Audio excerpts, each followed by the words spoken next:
Hey guys, I want to jump on this week, the Real CFO Project podcast, to go over some money saving moves, right? It's that time of year where we're looking at, uh, tax season coming up on us. It's Q4. It's time for us to make some decisions that might save us money.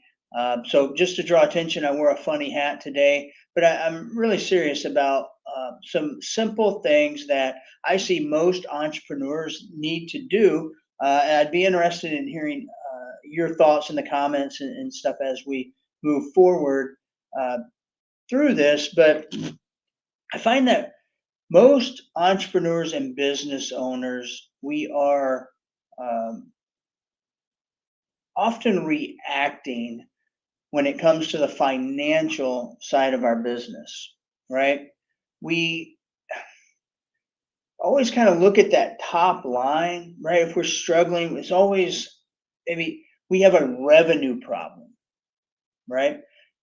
We need to generate more revenue. When in fact, we could be operating at a decent level of revenue. We just don't know how to spend our money or how to keep more of it. So, we're going to hit on the financial side of it, the tax strategy side of it, and just little things that I think if you can extract one thing from uh, this podcast, this episode today, it's probably going to take 10, 15 minutes, is implement something that is not about revenue generation. It's not how do I keep more of what it is that I earn. So we have a concept here at the Real CFO Project and Kinsler Brown, our bookkeeping tax strategy and financial business is we want to optimize the growth and financial well-being of those that we serve, and we want to do it in a simple fashion. And that simple fashion really breaks down into four pillars. And that's what we're going to go through today, kind of what those pillars are, and a couple of points that we can,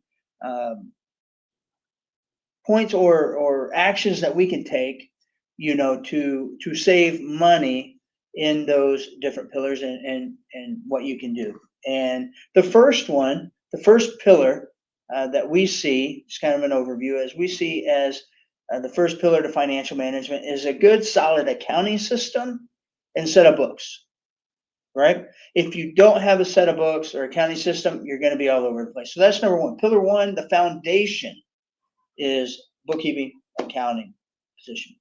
Pillar two is CFO advisory work, more business strategy, financial strategy, budgeting, forecasting, those sorts of things.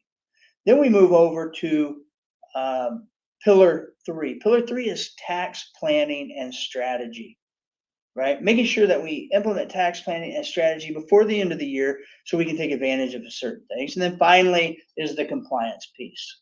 That's filing your income tax, payroll tax, those sorts of forms, making estimated tax payments.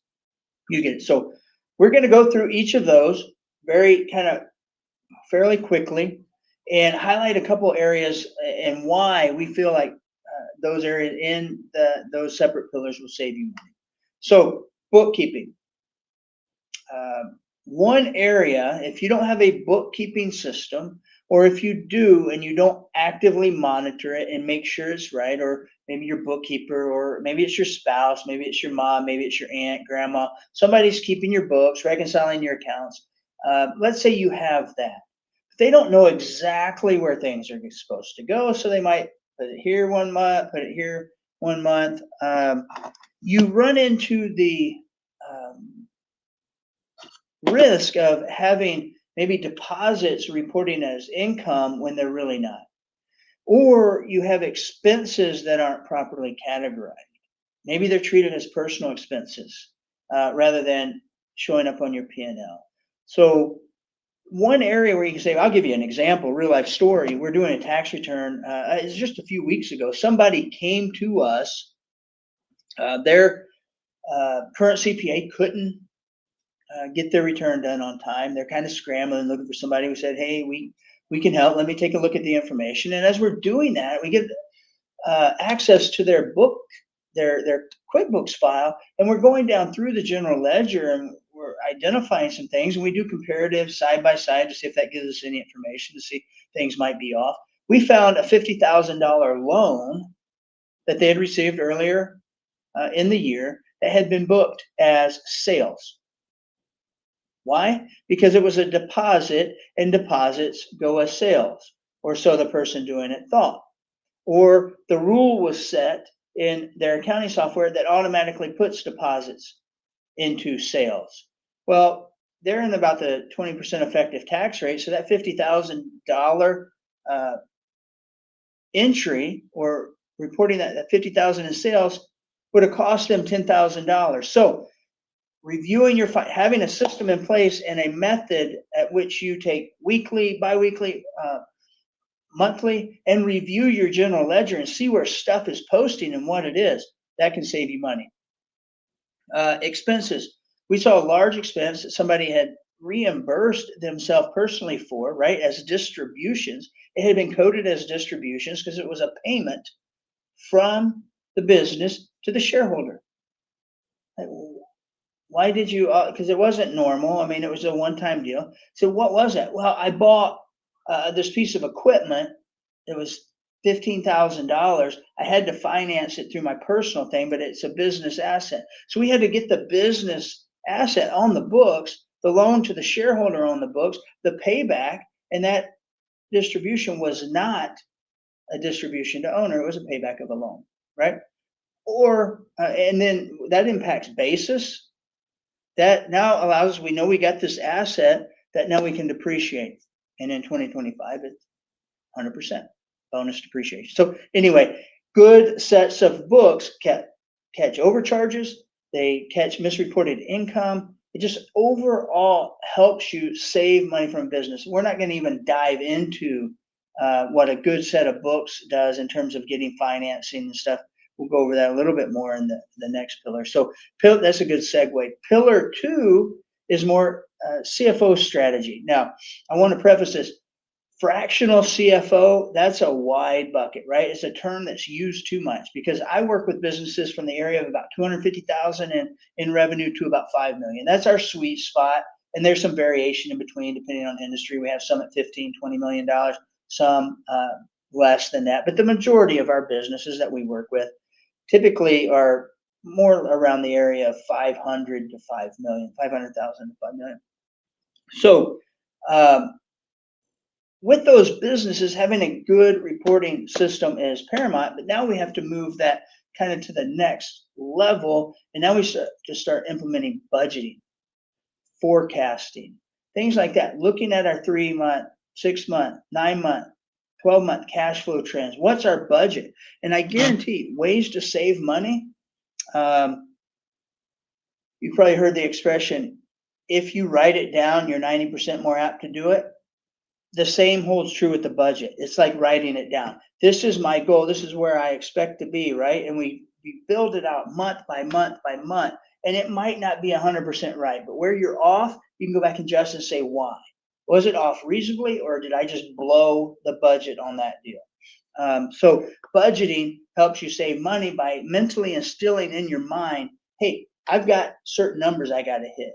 And you're going to be looking at those since you're a competitor, you're an entrepreneur, you're driven for success, you want to win. Winning is making sure you hit budget. So you're monitoring that daily, weekly, knowing where your budget is, where you're in line for that month. So that in and of itself is going to help you save money because you're going to dial in and be aware of the numbers. You're writing it down.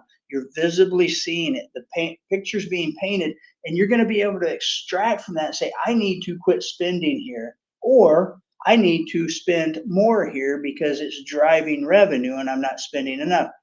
Those are fluid things. Budgets aren't set in stone, but it helps you build the discipline. It puts something in front, like you're not just saying you're going to do it, you're writing it down, you're showing it to other people, you're discussing that, right? So that in and of itself is going to help you save money and also make more money in the long run. So I think budgeting is a huge thing, and it doesn't have to be in QuickBooks or anything. It can be in your accounting system, your spreadsheet, but making sure you have a budget that you're tracking and seeing the actual versus what you wrote down, it's going to drive you to do better. So that's one area in terms of, kind of in pillar two, the more CFO, more controller, more business and financial strategy piece of it. The other thing is better tracking profitability per job, right? Doing job costing, things of that nature. It's going to force you to say, hey, where am I overspending? What jobs are winning? Maybe I should do more of these jobs. How do I get more of these jobs? It's just going to identify those things to you. And you might just quit doing some sort of work because you're losing money on it. It's something that we do on a quarterly basis with our clients. Are we spending too much time in relation to what the contract shows? And if so, we say, hey, we need to expand the contract, or we find a solution for them somewhere else, right? And maybe not work with the client. So be cognizant of that. Budget is huge, If you do anything in that pillar, just create a budget, write it down somewhere, spreadsheet, follow it. It's going to make you do things. So number three, tax strategy, just everyone's favorite, right? This is what's all over TikTok, all over Facebook. Everything is in there. So there's a couple things you can do. If you're operating as an LLC and you meet certain requirements and it makes sense, I don't know if it does in your case, typically 50,000 to 60,000 in net profit, you might want to look at making an election to be taxed as an S corp. Not perfect for every organization, but something you should look at. If you're starting a business with the goal of holding it 5 years, building it, and then you want to exit, sell, buy, you need to look at entity selection very closely. Look at C Corp. What's the benefits there? Those are kind of bigger steps. Simple things that you can do. You just starting out. You're a sole proprietor, right? You can implement the Augusta rule. It's all over TikTok, Facebook. But if you implement the Augusta rule, the Augusta rule says the IRS allows you to rent out your home for 14 days and not pay tax on the income. It came about because of Augusta, the Masters golf tournament. People that lived around the Masters or Augusta would rent their homes out. Somehow a lobby got in place. I don't know, but up to 14 days is tax free. You rent your home, somebody pays you rent, you don't have to recognize that as income. Now, how can it be used in a business context? You rent your home to your business for board meetings, events for your employees and clients and everybody to come over and hang out. Now, there's rules to it that you have to follow. You can't just say, I'm going to write myself a check and say I rent my business for $1,000 a day, 14 days, 14,000 business deduction, no income on the personal return. It's a win. That's not how it goes. You have to document it. You have to have a lease. It has to be fair market value rent. And guess what? You actually have to do business stuff, have minutes, have meetings, have people there that you're physically talking to and justifies renting in the space. Remember, for a business expense to be accepted by the IRS, has to be ordinary and necessary, which means if I'm paying $1,000 to rent out my kitchen table for my wife and I to meet over business for an hour, that's not reasonable. If I can get that same table for $50 at the local coffee shop for the same hour. Does that make sense? So you have to do it the right way. You have to have things in place. So, but it's a great rule. Accountable plan. If you're an S corporation, you reimburse yourself for expenses that you incur on behalf of the business. Use of automobile might be one. Use of home might be one.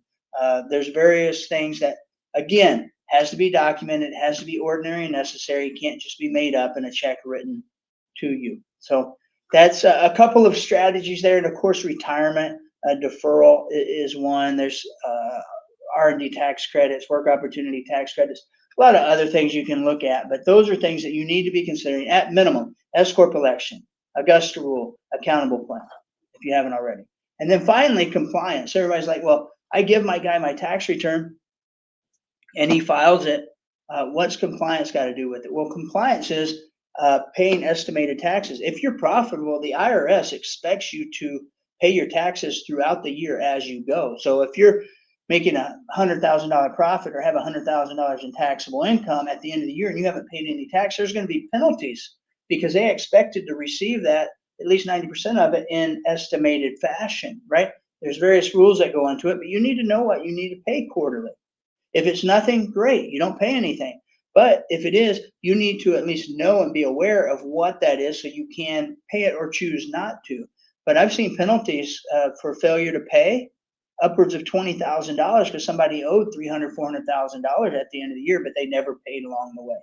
So that's why compliance is important. It's not just filing that return, right? Same goes with payroll, sales tax. I see so many penalties all the time from people just simply by not being diligent, having stuff on their calendar and doing it by a certain deadline.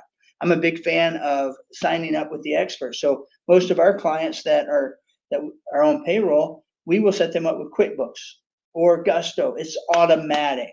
They make the payroll payment. Are they paying a little bit more for it? Yes. Do I have to deal with it? No. Does something get missed? Typically not. And if it does, somebody else is accountable. The pros at it, they make it easy. So everybody complains about price, but then when I say, we could sign you up over here and you would have avoided those $1,500 in penalties or late payments or late filings and all that if you just followed the plan, right? And had something in place to get it done. So there's a tremendous amount of areas where you can, just by doing simple things, you don't have to be a rocket scientist, you don't have to think too far out of the box. You just have to have a plan in place to do it. You have to have good books. You have to have a process and system to review those books, make sure they're accurate, make sure you know where everything is being accounted for, and if you're getting the proper income reporting and deductions, right? Then tax strategy, there's base level tax strategies you should be taking, right? Especially as a sole proprietor or an S corp that you need to be taking. There's more advanced ones that you can get into later down the road when it fits the season of business or life that you're in. And then finally, compliance. Don't take that one lightly. I see more people pay more penalties than what they pay me to do their tax return because they don't have that system and process to make sure they're getting the stuff done when it needs to be done. So anyway, these are a few things I think hopefully will make you better. Implement 1, 2, 3. Reach out to us if we can help. I mean, I'm open for free calls. Do a brain dump. You can do a lot of this yourself. I'm not trying to sell anything, but please take the time, be proactive, and get a system in place, and you'll save yourself a ton of money and a ton of grief at the same time. Hey, guys, our goal is to optimize the growth and financial well-being of those we serve. That includes our listeners, our employees, our clients. So appreciate you guys sharing this as much as you can. If you know somebody that's a small business owner that just wants to hear a brutally honest, upfront approach to business and financials and ideas that they can implement to save money, please share it. Share it with your friends. Invite them to like it. And that's all I can ask, right? That's how we'll grow. That's how we'll get the message out. I appreciate you guys' time. We'll see you next time.